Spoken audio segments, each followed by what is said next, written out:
Both the assassination of General Soleimani and the Iranian response are unprecedented in the past 40 years of tension between the United States and Iran. In fact, the assassination of General Soleimani is unprecedented in general.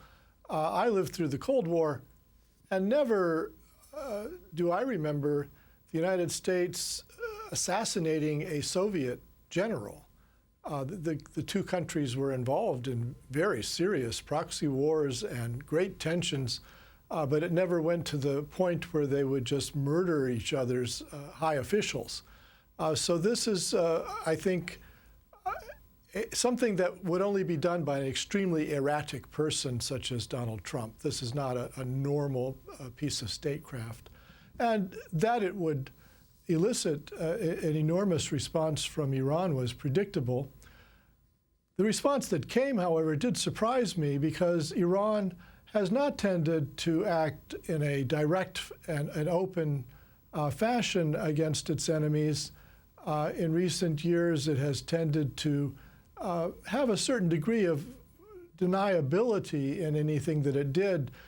It still hasn't been absolutely determined that Iran itself struck the Abqaiq refinery in Saudi Arabia in September. There have been tanker attacks that, again, haven't been directly tied to Iran, although Iran is under suspicion for them. So I had expected that Iran would work through proxies and try to avoid having a direct fingerprint on this response.